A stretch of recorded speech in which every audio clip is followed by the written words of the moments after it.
Hello YouTube, this is Morgan Airspeed Prime here with my next Airspeed's Korra Rewatch video. This one's going to be for K306 Old Wounds. And yeah, this is a really good episode. I really do like this one. It's obviously more of the resolution from the last episode, but I think it's a very, very well done episode. I think outside of like one of the kind of plot points, which isn't the best, that being the Red Lotus stuff, we'll get to it. I love the stuff with Lin, Suyin, the backstory. I also really like the Metalbending stuff of just here's suddenly giving Korra a new skill that we perhaps didn't expect her to get. The setup of Bolin also potentially getting it, but there clearly being something there to the point where like, okay, Korra just got it.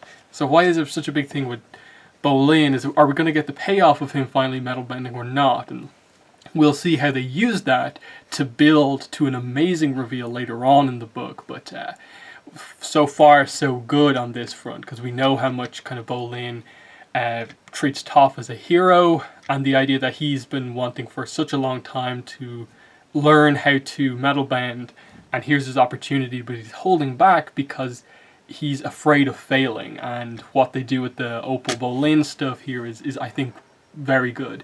But let's get into it. I'll cover the Red Lotus stuff first to get that out of the way. I think for me, this is one of the biggest, I suppose, wastes of screen time for the Red Lotus, this book, in that I don't think you needed to really touch on this at all. Like, them needing to escape from the city when you never really established that they went there kind of in the first place, outside of, obviously, yeah, okay, Zahir was at the Air Temple to try and find Korra, so they were kind of waiting there, but it's the lack of, like, they never really said that that was the idea, so you could interpret it as just Zahir trying to get the final bit of that poem, or not, but it's weird because they just decide to devote, again, an action scene to them, which I get it, otherwise, like, there's not a ton of action in this episode outside of the Lin Suyin fight, so you feel the need to use them, but it doesn't add anything to, like, the characters. We've already seen how strong they are, so just them escaping from the city, I don't think is a great scene, so I really do put it down as a bit of wasted time, and the scenes that we get here with them, I think, should have been used to either characterize them more, add it to time that you could have maybe devoted to their backstory, given this time to telling the story of their first fight with the kidnapping of Korra for the first time, and so on. As it is, we get I think a lot of somewhat pointless scenes of just them kind of sitting around a campfire, you know, how are we going to escape from the city, was it worth it? The scene at the end I think is fine to set up what's coming next, of like, okay, the Red Lotus now know she's in Zaofu, but how did they know? Like, you can obviously speculate that Zahir, has he just come back from the spirit world? And that's like a way to kind of build into things, because we later get the reveal with like Unalaq is Red Lotus, so of course a lot of them would perhaps know how to go into the spirit world, but who's communicating with him? Who's telling him this? And obviously it ends up being Aiwei, which is a kind of reveal that again is a little bit like, what were you really planning with this? But either way, it's okay. I think this is the kind of plot required scene, but I don't think you needed to show them escaping from the city, because you never really established that the full group was in the city. Like, this could have just been a Zahir solo thing and just, you know, cover what they're actually going for. And again, they're obviously searching for Korra, but like, again, like they've sort of teased the idea of to what aim, and we'll get to it, but I don't think it has the payoff it quite needs. So we'll progress into the kind of core of the episode. Let's talk about the metal bending plot. I like that they bring this up immediately, of just, you know, Wei and Wing are doing this kind of power disc. Sue just assumes that, you know, okay, you've been hanging out with Lin. Surely she's thought you had a metal bend and you can join them for that game. Korra, of course, has to reveal that, well, no, Lin has never asked to kind of offered to teach her. And Korra just herself has never really considered the idea that she could be a metal bender, because she's had so much other stuff to do as the Avatar. So it's kind of a first for her, just thinking that, oh yeah, this is a possibility, and she's all for it, of course. she's really good at learning new elements. This is the perfect thing to do. And then Opal suggests that, like, oh, Bolin, why don't you do this? You seem really into, like, Toph and stuff like that.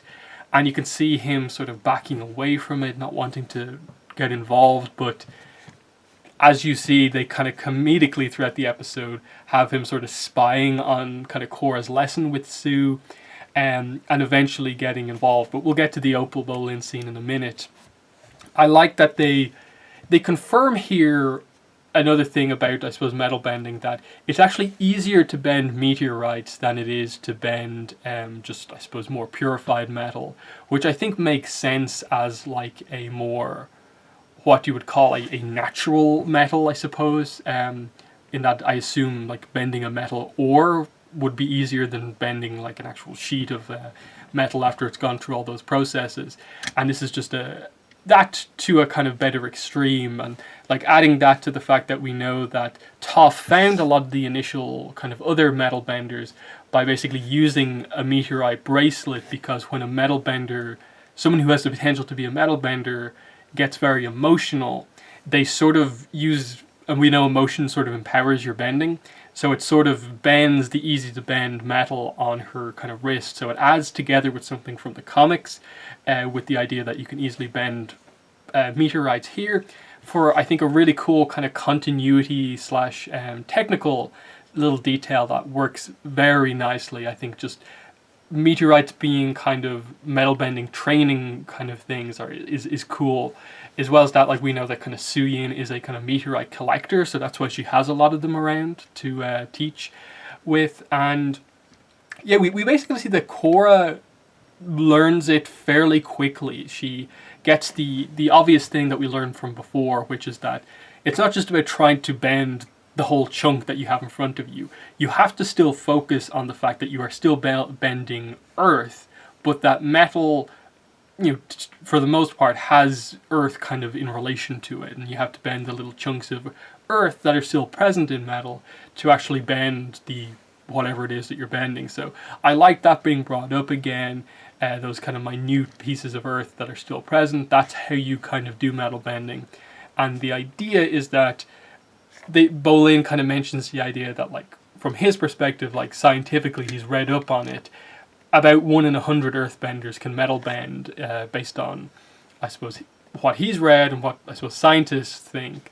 But I assume what they're going for here is that Toph and most of the Beifong family's approach is that, no, if you focus enough on trying to learn it, you can get there. It just, for some people, requires a lot. For some people, it doesn't require as much. So it's a very interesting thing that they do with earthbending here, in that they seem to open it up to everyone on condition that you can train hard enough to get to that point. And they really try and, like, distinguish this as being very different than, say, a lava bending, say a combustion bending, and they more begin to equate this to, you know, the likes of a lightning bending, where you can learn it. It is more for the elite benders, but it is doable by most people. It's just, obviously, your average bender is going to require a lot of time to get to that level, but it is possible. So very cool reveal there about how you can actually learn those high-level bending moves, and they're not as exclusive as we once believed, but they still require so much work that they are still exclusive. And then, yeah, we eventually get to the whole, when does Bolin get involved in this training, and it comes down to Opal and Bolin scene in this episode, where I really like that scene that they have. I think it's a really well done one that gets across, you know, plot stuff for both characters, character arc stuff for both characters, but also shows you the potential of their relationship, and that they can have this meaningful conversation that isn't just all the, romantic, blushing looks at each other, the kind of standard stuff you expect from, like, animation romance.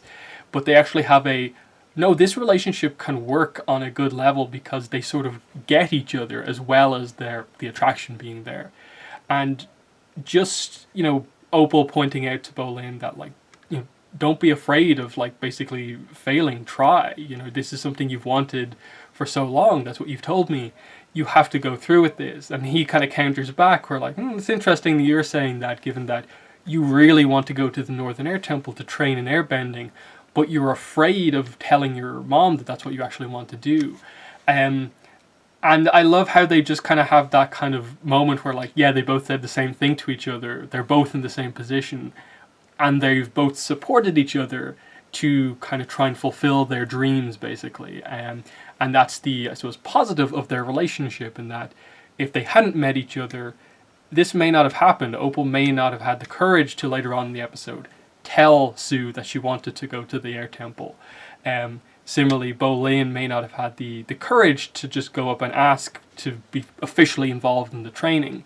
But it's just a kind of cute scene that shows that this is a very well done scene between characters that are like, what, 16 going on 17, just about 17, showing you that this is kind of them making kind of some key decisions about like where their life kind of in a way is going. For like Opal deciding to kind of move somewhere else to train, and then for Bolin making this decision about kind of, is he going to put himself out there and potentially like fail on the thing he really wants to do the most. And it's just the fact that they both got each other to that point, I think it's a really, really well done scene. And that's why I think I like the Opal-Bolin relationship so much, and that they just have that kind of strong communication. And they didn't focus too much on the drama. They teased there being drama when they had, like in the last episode, Bolin kind of try and turn on the charm, but they immediately got rid of it and just focused on actually developing the two characters, which is what you want. So huge positives to the writers for how they did this relationship in just 2 episodes to get it to be this strong. Which I suppose brings us into the focus of this episode, that being Lin and Suyin's relationship, and I suppose more on Lin's journey here and the stress, and eventually being brought to the acupuncturist on Ai Wei's kind of recommendation. I love this because it's meant to be reminiscent of the Earth King and what Zuko went through. The idea that the situation around you can affect you mentally enough that it actually has a physical effect on your body. And this is where they're getting to the whole idea of chi, and how, to a degree, like spirituality, your kind of mental state can have a huge effect on your like inner energy in this case, and it can affect your bending and just your kind of energy levels, I suppose, is what they're getting at here. It can affect the way energy flows through your body, because they're saying that the chi path is real in this show. And that's exactly what kind of effectively Zuko was going through without the more kind of complex like explanation. But they get into it a little bit more here, of that, yeah, this acupuncture helps to kind of get to the root of what is causing this kind of upset energy. And that is this incident from the past, that is the thing that Lin has been carrying around, sort of repressing for so long. It's the exact same incident that Suyin has basically, from Lin's perspective, brushed past completely without really kind of respecting the ramifications of what that actually meant. And it's a fascinating scene, because obviously you get to see the characters when they're younger, that like, oh, younger Sue was in the Terra Triad. She was in a triad and she was heading down this complete wrong path, which is interesting given that Lin was immediately heading down the path of becoming a police officer as well, top as chief of police at this time, and she's still going down this criminal path. It's it shows that kind of rebel approach, but it makes sense based on the Sue that we know of. That, of course, a character like this, it now makes sense, her kind of crazy backstory she told us about in the last episode, of like joining the circus, the sandbenders, and the pilot on a pirate ship and stuff like that. That someone like this, trying to find themselves, would eventually go through all of that and then kind of settle down and kind of, I suppose, make amends for what happened with the, forming Zaofu and then actually fixing things with her mother. But I like it because it's clear that there's a lack of respect between the sisters. Like, Sue isn't listening to Lin, and I suppose Lin, from Sue's perspective, Lin is just, being the police officer and not really caring about the exact direction that she's taking. But it's still, it gets to that point where Lin is just trying to do her job and doesn't hear over the radio that it is her sister. But when she gets there, it's like Terror Triad, and she's part of this kind of crime that's being committed. She's just doing her job and has to arrest her. So you understand it from Lin's perspective, and you can tell that it is a very emotional scene. When they get to the scene with the metal whip and then Sue breaking it and it backlashing, and that's where the scar comes from. That's the name of the episode. Old Wounds. It's all about the incident that caused the scar on Lin's face, and this is the incident that, I suppose it's kind of symbolic. The cutting of a tie is not just physically in the metal whip thing, but also it was the scene that basically led to this issue between Sue and Lin actually becoming this 30-year-long feud that we learn is basically one-sided for the most part on Lin's side. And it's such a powerful scene because Sue knows that she's made a mistake here. She can see that, like, she didn't want to be arrested, was obviously having this kind of fight with her sister, but knows that it went too far when it caused this big scar, because I think it's easy to dismiss like it as just a cut when it is actually like this pretty permanent scar that's on Lin's face. And the animation style, I think it doesn't come across as being anything particularly important because it's just a slightly different shade of her skin color. But I suppose if it had a more realistic live action or anything like that, it is meant to be this kind of big thing where like her cheek is like heavily kind of scarred by this cut. Especially, I suppose, initially afterwards, it would have been this kind of pretty nasty kind of cut, kind of cutting her cheek open like that. So it is meant to be this kind of notable injury that she caused. But it's not the cut that really is what it's about. It's not really about necessarily just that injury. That's sort of like symbolic of it.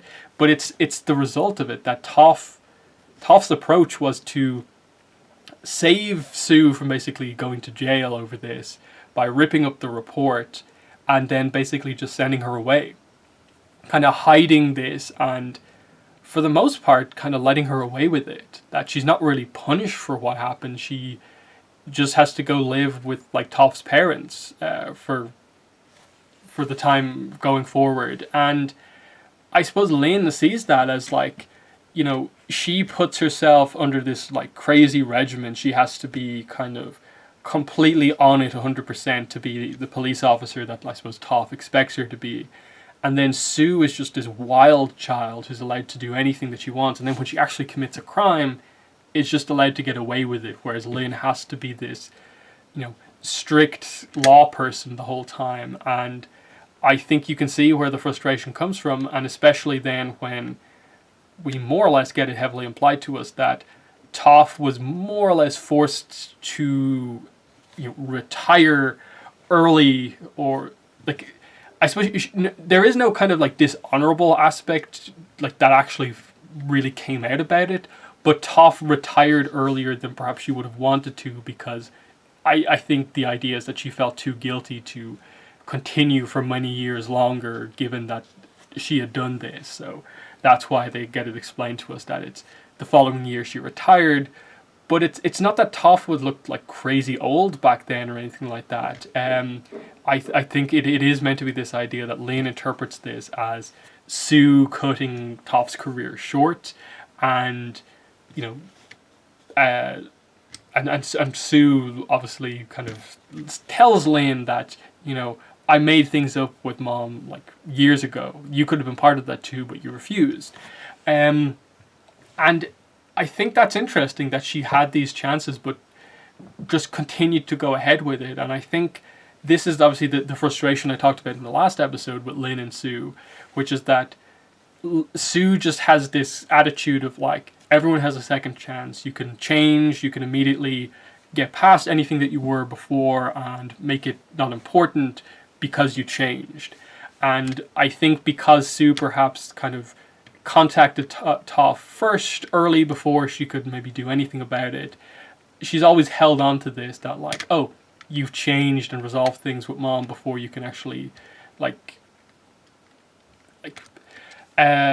take any punishment for what you actually did. I think that's still the end goal of like Lin feeling that Su has never actually officially like really been punished for what happened, and she's always felt that, you know, you got away with this. And in the end, I like how it is just there's a need for these two sisters to just have this fight. Like Bolin says, almost as a joke, you know, fights between like siblings, it's sort of like, yeah, it's meant to happen. It doesn't mean as much as you think. And I like how it's just somewhat similar to the Katang stuff from book 2, the Katang kind of siblings, of just they held on to these issues and just needed to, almost in a childlike fashion, just bring them up again and get past them. And similarly here, they didn't have their kind of scrap at the time.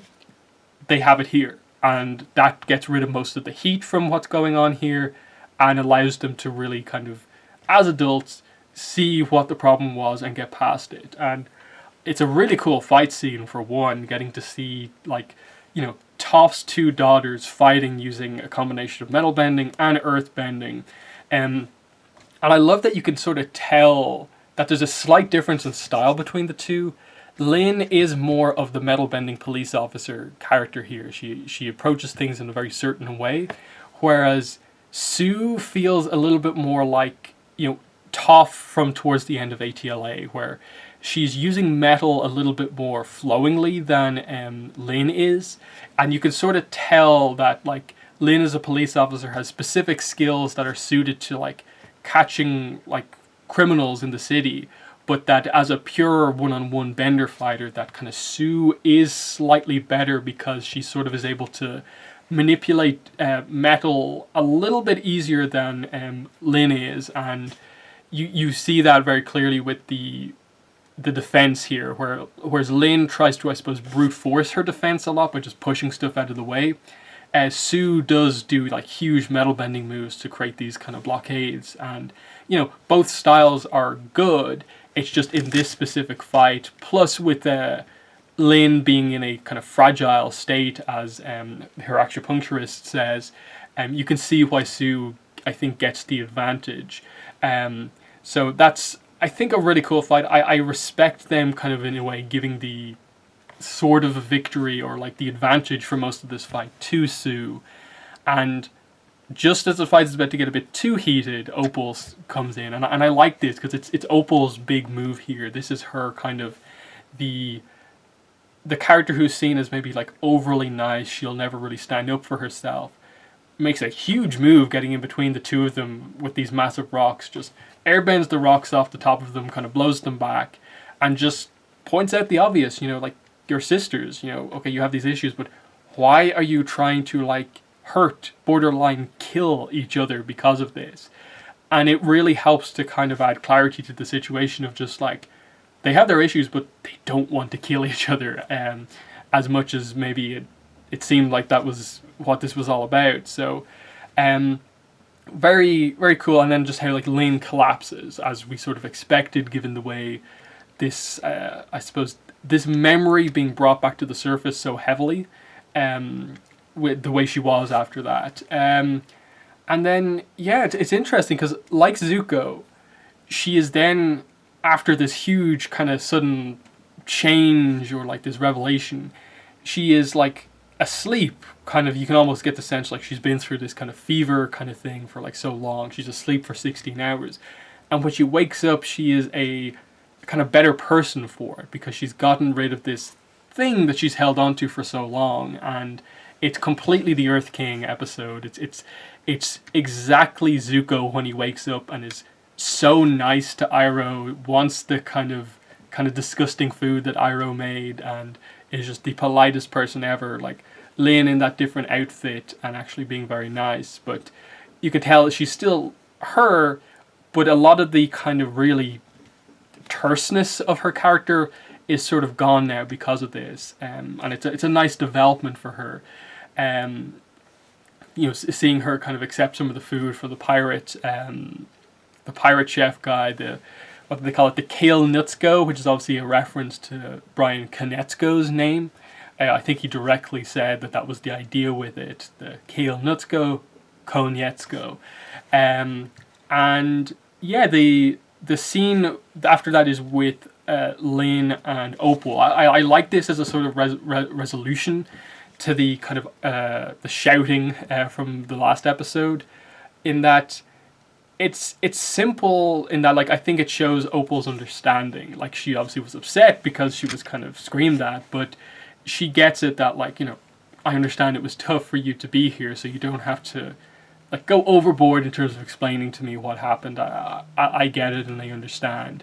And I think Opal can tell that Lin is kind of changed now, but I like that she transitions into, like, from what I've seen, you have very good potential to be an airbender, and I think it would be of great benefit for you to train with Tenzin at the Air Temple.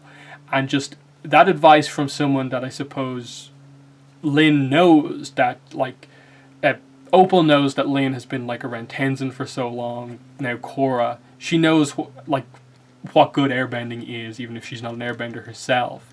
And from someone like this close to the master, in a way, saying that you have the potential, and I suppose Opal knowing that within herself based on what Korra has said to her, she knows that she has to do this. And I like the advice afterwards where, like, Opal just opens up to Lin and says, I'm afraid of kind of what my mother will say. I don't think she wants me to do this. And Lin kind of revealing, I suppose, her thing of, like, she became a cop because that's what she thought Toph wanted her to become, but Toph never gave her any, like, extra, like, encouragement or anything like that because of that. It was just like, okay. And it was just, in a way, like, do what you want to do. That's the advice. You need to have some freedom here. And then that transitions into the next scene of just the sisters perhaps not getting past everything, but just, like, accepting for now that, they have a better relationship. They can get past that issue from the past of it's Sue kind of accepting that, she learned basically from what happened, and if she wasn't sent away at that time, she would have just been in prison. That, in a way, she needed Lin to kind of catch her and borderline get her arrested to set her on this path. And so, kind of, in a way, she didn't perhaps, learn from any punishment, but just what happened to her being sent to, like, Toph's parents and then going on her own after that, it did get her to this point. And, Toph can be proud of both of them because of the position that they're in. Like, Sue runs this town, this amazing kind of city of Zaofu. Lin's the chief of police, the very well respected chief of police, and they're both in good positions, and their past hasn't ruined both of them, I suppose, in a way. And I like how Sue kind of goes overboard. Okay, well, now that you're back, there's a room ready for you. You can stay here. And Lin's just kind of like, okay, calm down. How about I just not try and kill you again? And just they address the whole idea of, you kind of were worried, like, okay, Sue, how's she going to accept Opal saying this to her? Surprisingly understanding, but I suppose it was a bit of a revelation for her that Opal, in a way, felt so almost afraid to say this to her, and her acknowledging in the end that, our mother gave us too much freedom. I sort of gave Opal not enough, to the point where she didn't feel, that she could come to me about this and tell me what she actually wants. But I suppose this is where I wish we'd sort of seen the scene with Opal saying that to Sue. If there was a little bit more time, again, the Red Lotus stuff, maybe if you didn't focus as much on that, you could have had this scene. Because I would have really liked to have seen the sort of how Opal approached saying this to her mother, but then, like, what Sue's reaction was like. Because I think there's from what she says to Lin, a sense of discovery within whatever Opal said to her of, like, oh, like, you didn't feel you could come to me about this. That it was kind of earlier on when Korra came in and said, we'll go train at the temple, like, Sue stepping over everyone to say that, no, you'll train her here.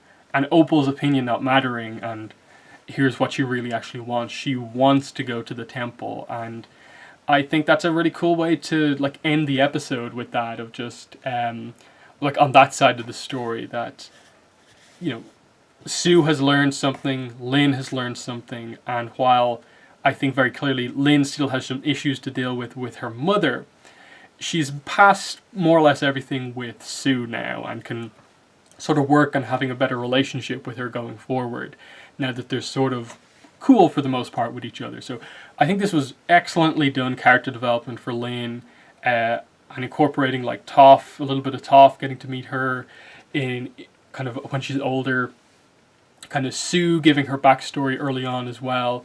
Really, some really nice scenes with Bolin, Opal, and Korra, I think, in this, because Korra learns metal bending here.